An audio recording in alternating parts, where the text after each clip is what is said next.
Jake, we did a lot of talking about this before we did anything.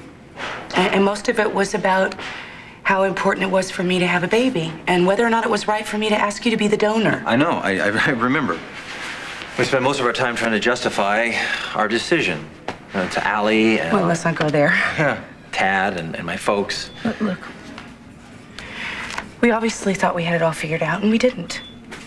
We didn't discuss specifics, like the birth certificate. I know. Well, I guess I just assumed that my name would be on the birth certificate. You know what? I assumed it, too. I assumed it, and there was no reason why I shouldn't have assumed it. But I'm not going to be alone anymore. Adam's going to be in my life. And frankly, you know, what you're doing right now is not helping, and it's not fair. Your plans changed. Mine did too. Not like I planned this. This what? All of this, Liza. I did not foresee feeling this way. And everybody told me I was going to feel this way, but I just didn't think it was going to happen to me. But it did. Maybe I'm being naive, but You're just overreacting. I mean, you didn't know what your feelings were going to be when you saw the sonogram of the baby.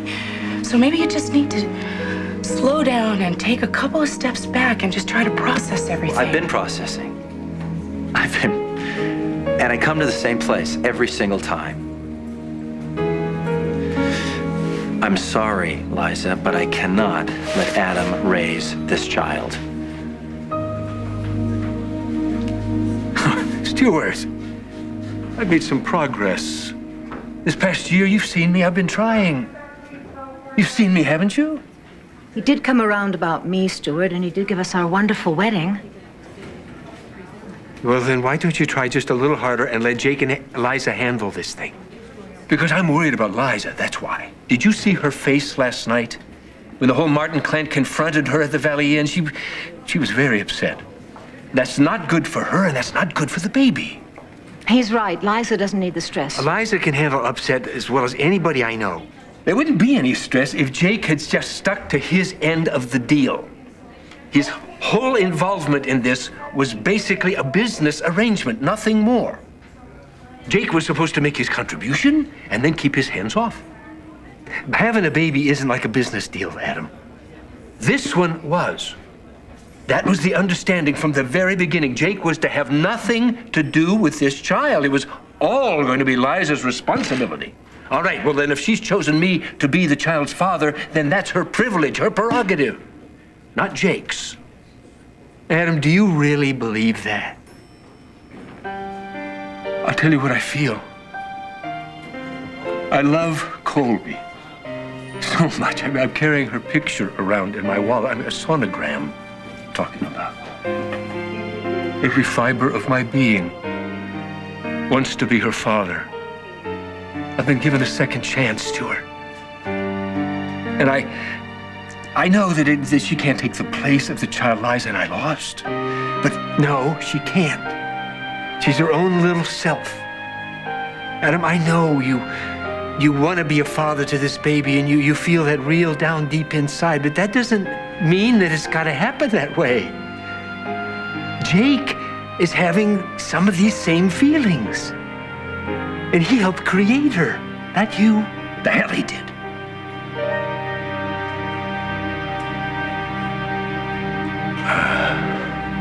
You know, Ryan would have been out of this whole fix if he had just kept his cool a few hours longer.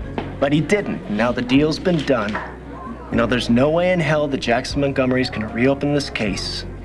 Not even if your bumbling detective stumbles onto something. Why not try Jackson and see? I'm sure he'd settle for the real rapist. Well, you're wasting your money having that PI poke around for something he'll never find. Dimitri's got more than enough money to waste, and Ryan's worth it. If we keep searching for the rest of our lives, he's worth it. Look, it's over. No, I will never believe that. You see, this whole thing is my fault. Ryan went to that bar because of me. We got caught in the ice shack because of me. And this whole confession thing, it feels like that's my fault too, like he's doing that and spending the time in jail to keep him away from me or me away from him. Well, maybe that's it. Maybe you should just drop everything before he does something even more stupid. Jillian, with all due respect, don't flatter yourself. You're a very beautiful girl, but no man's gonna do 10 years hard time just to stay away from you. Mr. Cortland, did you catch the Wall Street Herald this morning? Jillian, Haley, Hello? why are you dressed like that and why aren't you at the office? If you think I'm paying you to sit around and entertain, you got another thing coming. Oh, we're not entertained. No, not in the least bit. Really?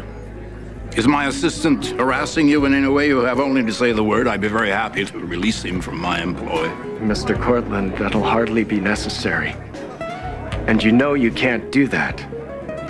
Oh, no? You better look at the contract. If you violate our morals clause in any way, you'll be out in the street faster than you can say restrictive covenant. Why did you cave after all this time? It doesn't matter. It matters to me. Why? Why does it matter to you? Haven't you heard the phrase, it's a done deal? It's over, Tad. Jackson Montgomery's happy, Kit Montgomery's happy, everybody's happy. Yeah, life's a party. And I got a hell of a lawyer. Trevor cut me a great deal. 10 years. With good behavior, I'll be out in 3. You have to be Thurgood Marshall with a client like you. Pulling the rug out from under his feet, the sudden compulsion to confess. After he went to the wall for you? After Haley went to jail for you? My conscience kicked in. Okay, Tad, and yeah, you're right. Too many people were being affected, so I couldn't keep up the game. I had to pay up. Pay for what? That woman got hurt, Tad. She took it hard. And I couldn't live with myself the way things were, and they had DNA evidence. You should have gone to trial. Every witness in that bar saw you pawing each other. Trevor could have argued consensual sex. It's a damn good chance you would have gotten acquittal. Or a hung jury. Couldn't take that chance. Why? Why not? Not my style, Tad. But Dayglow Orange is? You tell me you're so all fired up to spend the next 3 years of your life in the prison workshop pressing license plates? Hey, the Army's not the only place you learn a new skill these days. Doesn't wash, forget it, no. I asked you one-on-one, did you rape Kit Fisher? You looked me dead in the eye and said no. Guess what? I believed you. And nothing gets past the great Tad Martin. You think you could just look at somebody and sniff out the truth? I was acting. Hey, maybe I found my new calling in life.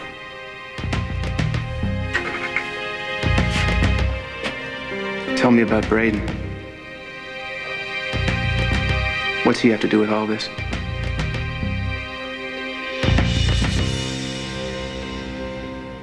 Why do you think Braden has anything to do with this? You tell me. Who is he? What do you know about him? Braden's none of your business. Oh, but he is. You see, our friend Braden, without so much as a buy or a leave, decided he'd take my sordid little history with Christine Montgomery and plaster it all over the front page of the papers. He was just trying to help me. Yeah, I got that part. What I'd like to know is why he'd go to those lengths, air my dirty laundry, make my son, my family a target. What's it to him? I'm sorry you were hurt. Yeah, if you mean that, tell me who he is. You can start with his last name. If he hasn't told you already, I guess he doesn't want you to know. It's a matter of time, Ryan. Just a matter of time. I've made my phone calls. I got my people working on it. He may have buried himself under a maze of corporations and paperwork, but sooner or later it's going to come out. What I'd really like to know is why does a man go to all those extremes to hide his identity, huh? What makes him so desperate? Dad, why don't you just give it up?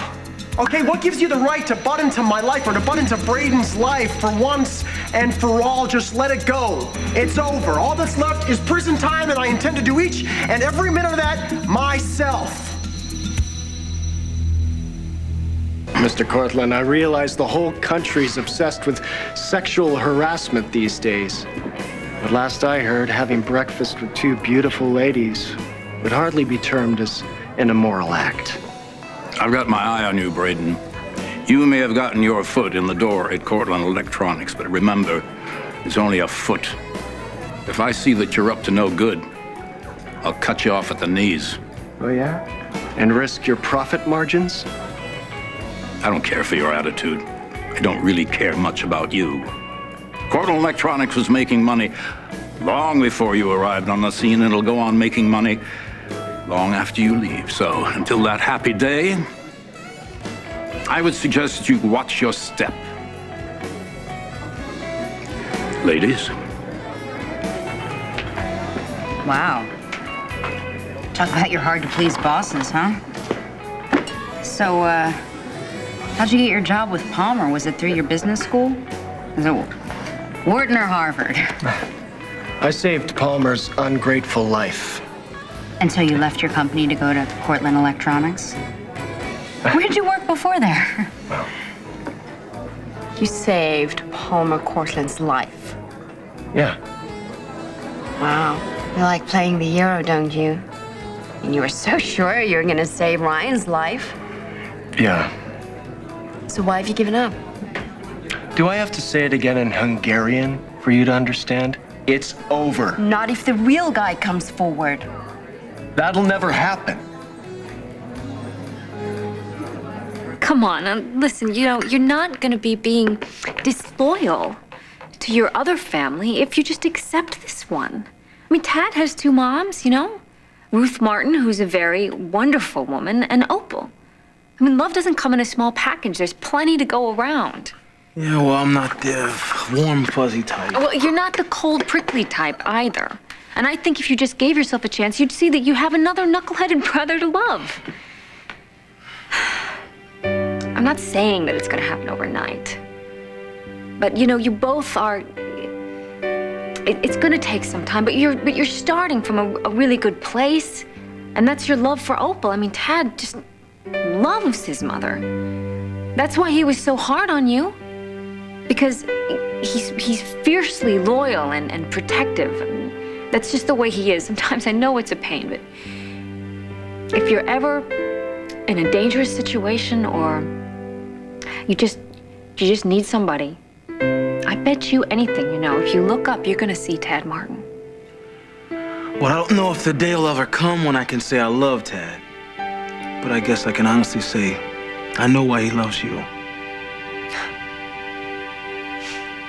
Adam, what are you saying? That Jake didn't create this baby? No, what I'm saying is that I helped create a place for this baby, a family. I didn't want her born into a broken home with two fathers. How confusing that would be for her. Poor child, and particularly if we were fighting.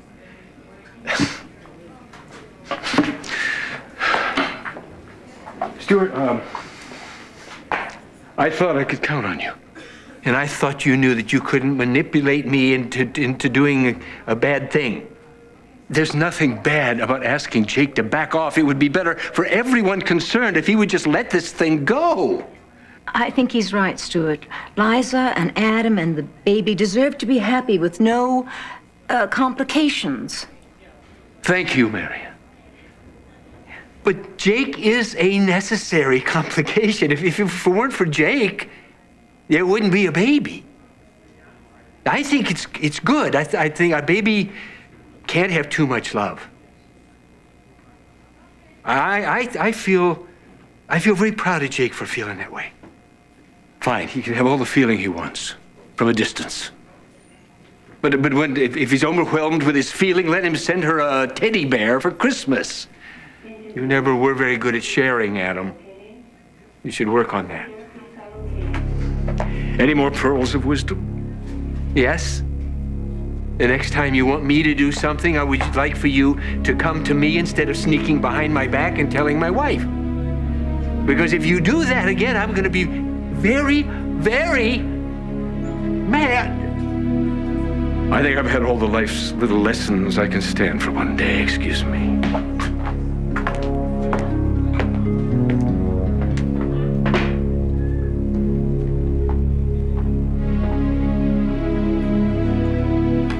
Upset with me?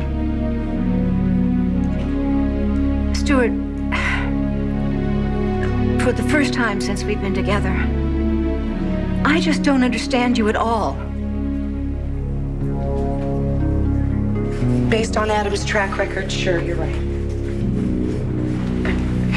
Jake, don't you trust me? I mean, don't you trust me? I would never let Adam be a harmful influence on her. Adam is a handful, even for you. Forget about a little baby. I'll protect her. Not all the time. Come on, listen to what you're saying here. Jake, Adam wants it to work this time. He's gonna be on his best behavior. I know. I completely understand that you want a family of your own. I know that, but I think you're being blind to a few things here. You want this fantasy, this happily ever after thing that with Adam, it's that. It's just a fantasy. It's never gonna be what you want it to be. Oh, really? Well, maybe this is just your fantasy. No. Look, no, Jake, I am not some little princess who's running off trying to find my prince or my king. I am fully capable of taking care of myself and my child. I know you are, but what if something happens to you? God forbid. Or your relationship. It happened before. You guys blew up. Look, Jake, all we did was argue about money. Adam would never try to hurt me. Why don't we talk to Dixie about that? She had a little stay at an institution because of Adam or Brooke. Oh, no, you know what? I am not going to sit here and I'm not going to discuss his misdeeds or his prior marriages with you. I know him better than even Stuart, probably. I am marrying this man, Jake, and that's that. That's fine. That's none of my business. But don't expect me to sacrifice my child for that cause. Your child? Yes. She is my child. She is your child. She's also my child biologically. I want to be the legal father. I've talked to Trevor. He says I have two options.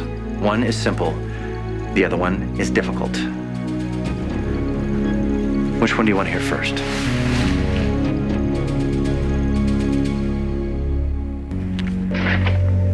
So, what'd you think?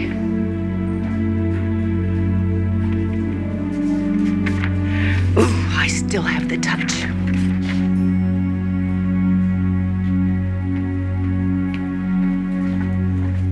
Bye-bye. You know, I'm actually beginning to enjoy this. It's been nice getting to know you.